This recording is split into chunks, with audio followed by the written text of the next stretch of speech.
Welcome to the deep dive. Today, we're going to be looking at some info you sent over about website security. Specifically, a vulnerability that was found in the popular WordPress plugin LiteSpeed Cache.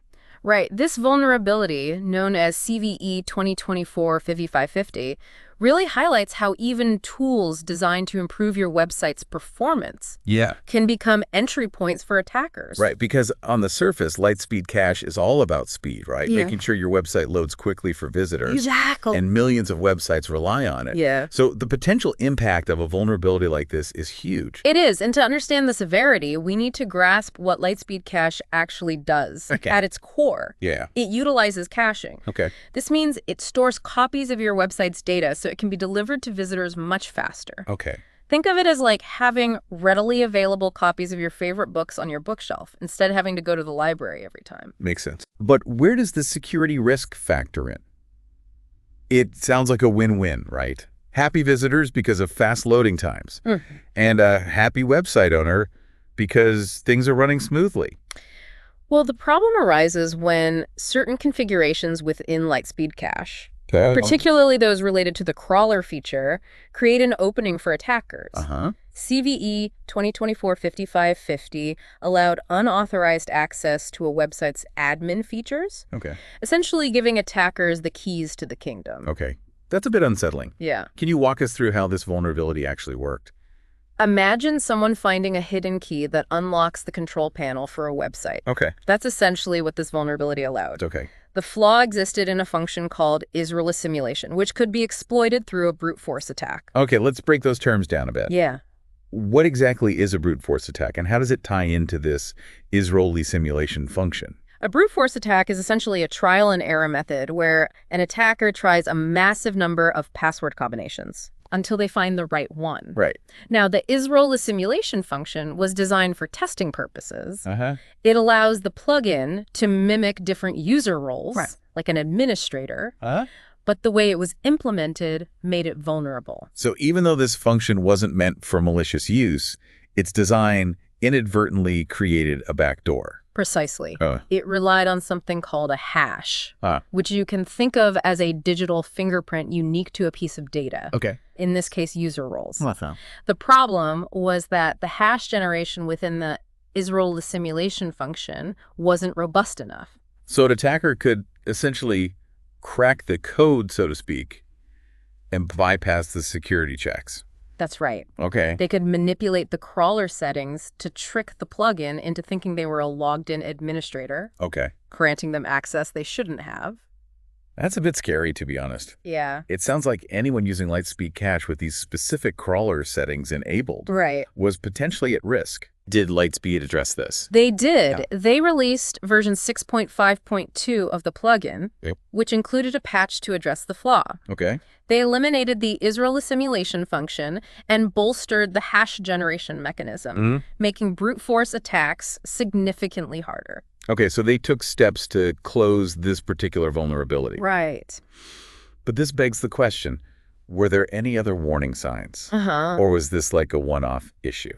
Unfortunately, it wasn't a completely isolated incident. Two other vulnerabilities, CVE 2024-44000 and CVE 2024-47374, were found in LiteSpeed Cache recently. Also related to improper access control. This shows that even the most popular plugins can have weaknesses, emphasizing the need for website owners to be proactive about security. It definitely paints a picture of how critical it is to stay informed about potential threats. So let's shift gears a bit and talk about the impact. What are the real-world consequences if someone's website gets compromised through a vulnerability like this? What's the worst-case scenario? The consequences can be pretty dire. Imagine your website being completely taken over, your content changed, your data breached, and even malware being spread to unsuspecting visitors. That's a nightmare scenario for any website. Absolutely. Not only could you lose control of your website, but your reputation and search engine rankings could also take a significant hit. So it's not just about technical glitches.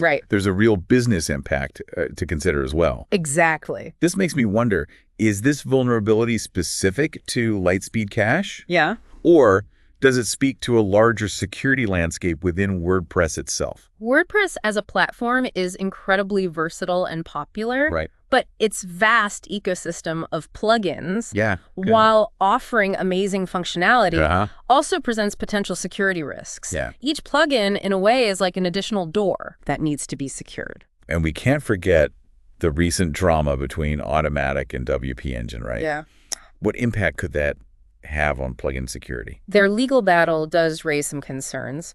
Some developers have chosen to leave the official WordPress plugin repository, which could mean less oversight and potentially fewer security updates for those plugins. It seems like there are a lot of moving parts when it comes to website security.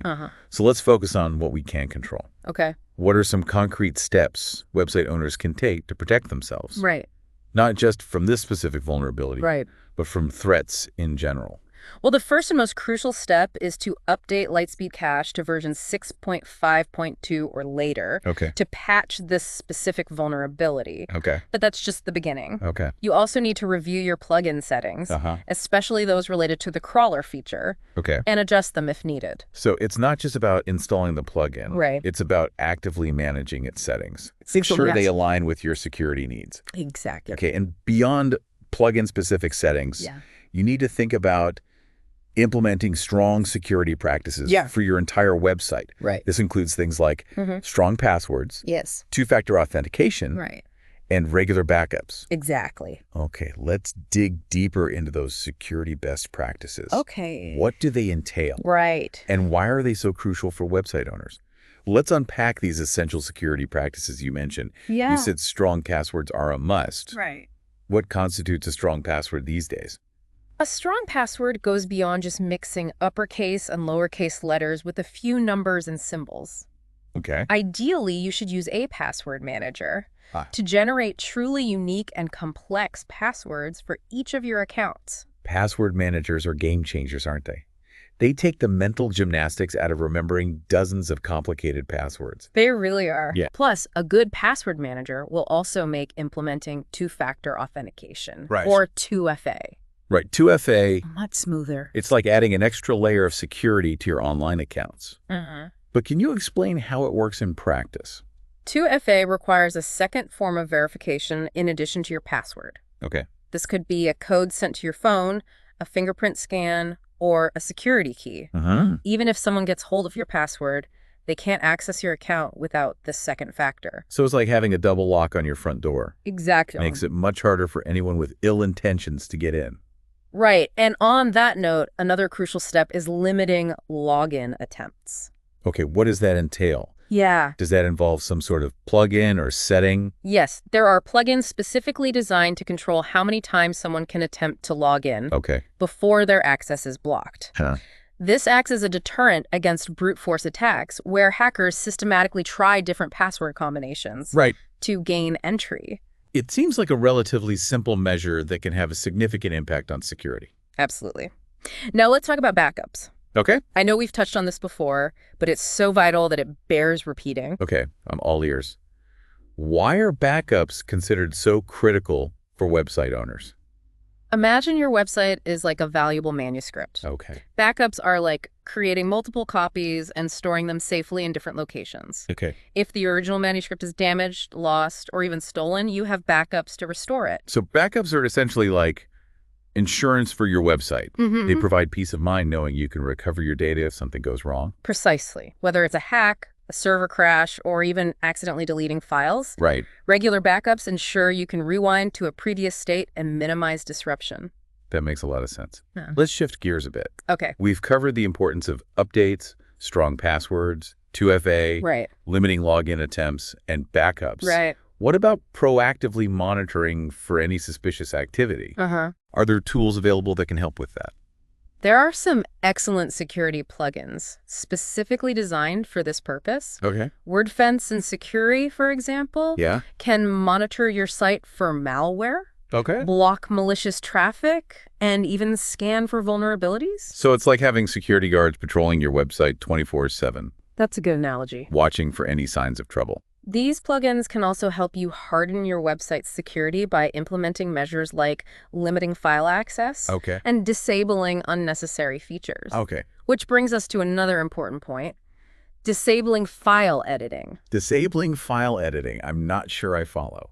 Within WordPress, you have the ability to edit theme and plugin files directly from the dashboard. Okay. While this is convenient for developers, it also presents a security risk. Yeah. If those files are compromised. So unless I'm actively developing or troubleshooting, right, it's best to disable this feature. Exactly. It's all about minimizing potential entry points for attackers. By disabling file editing, you eliminate one more avenue they could exploit.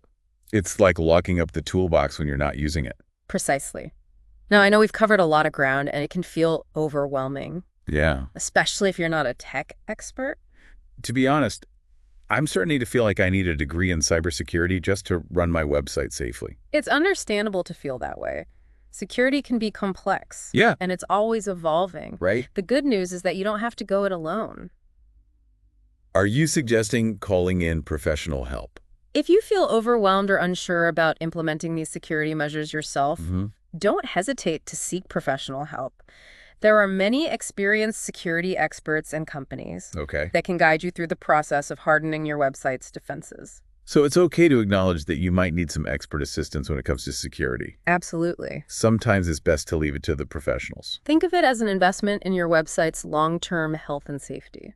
That's a good point. Now, before we move on, can we circle back to plugins for a moment? Sure. You mentioned earlier that choosing reputable plugins is crucial. Right. But is there anything else website owners should be cautious about? Yes, it's essential to be mindful of plugin permissions. Okay. When you install a plugin, it often requests certain permissions to access different parts of your website. Such as accessing my media library or user data. Exactly.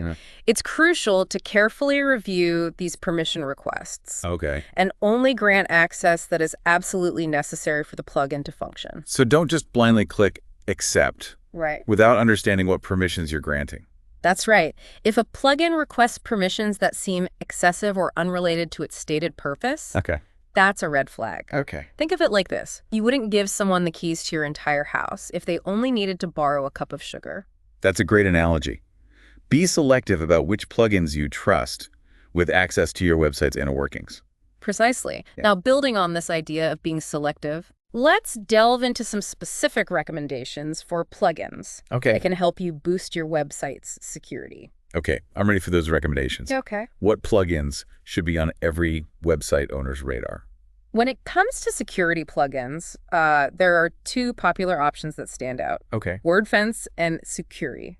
I've heard those names before. Yeah. But I'm not exactly sure what they do. Right. Can you break it down for us? Think of them as comprehensive security suites for your website. They offer a range of features like malware scanning, firewall protection, and security hardening. So they're not just about detecting threats. Right. They actively work to prevent them as well. Exactly. What are the key differences between WordFence and Securi? Which one might be a better fit for different website owners? WordFence is known for its robust set of features, including a powerful firewall, malware scanner, and login security tools. So WordFence might be a good choice for someone who's a bit more tech savvy and wants to really dig into the details. That's a fair assessment. Securi, on the other hand, offers a more streamlined and user-friendly experience. It's known for its cloud-based website firewall, which can effectively block malicious traffic before it even reaches your server. So Securi might be a better option for someone who prefers a simpler setup and wants that extra layer of protection without having to manage complex configurations. Exactly. It's also a good choice for those who are concerned about DDoS attacks, as their cloud-based firewall is specifically designed to mitigate those threats. This is really helpful. Yeah. Knowing the strengths of each plugin can help website owners make an informed decision based on their specific needs and technical comfort level. Exactly. Now, beyond these comprehensive security suites, are there any other plugins you'd recommend for specific security needs? Absolutely. For example, if you're concerned about brute force attacks, a plugin like Limit Login Attempts Reloaded can be invaluable. It allows you to set a limit on the number of failed login attempts from a single IP address, effectively blocking persistent attackers. That sounds like a simple yet effective way to deter those automated attacks where hackers try to guess passwords over and over again. Exactly. Another useful plugin is Disable XML-RPC. Okay. XML-RPC is a protocol that allows remote interaction with your WordPress site, but it can also be exploited by attackers. Okay. Disabling it, unless you specifically need it, can significantly reduce your attack surface. So it's about closing off any unnecessary entry points, right? Even those that might seem relatively obscure. It's all about being proactive and minimizing your website's vulnerability.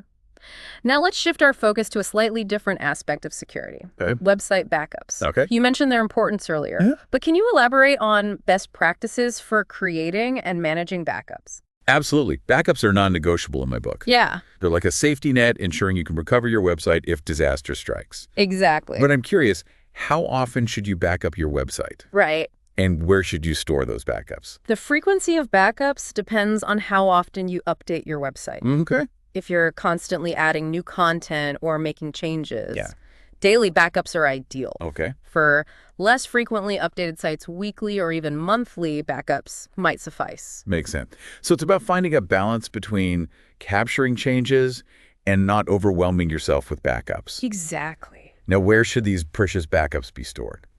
The key is to store your backups in a separate location from your website server. Okay. This ensures that if your server experiences a failure or is compromised, your backups remain safe. Okay.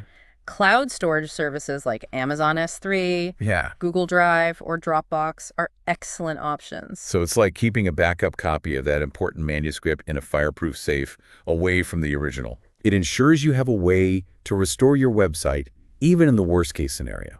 Now, there are also plugins specifically designed to streamline the backup process. Okay. Updraft Plus and VaultPress are two popular choices that offer automated backups and easy restoration options. It sounds like these plugins can take a lot of the manual work out of managing backups. They absolutely can. They make it easy to schedule regular backups, choose your preferred storage location, and even restore your website with just a few clicks. This has been an incredibly informative deep dive. Great. We've covered a lot of ground, from understanding vulnerabilities to implementing essential security practices. And even selecting the right tools to bolster our defenses. Any final words of wisdom before we wrap things up? Remember, website security is an ongoing process, not a one-time fix. Right. The threats are constantly evolving, so it's crucial to stay informed, adapt your strategies, and remain vigilant in protecting your online presence. Vigilance is key. Well, on that note, we'll wrap up our deep dive into the world of website security. Thank you for joining us on this journey of discovery. And remember, stay informed, stay proactive, and stay secure.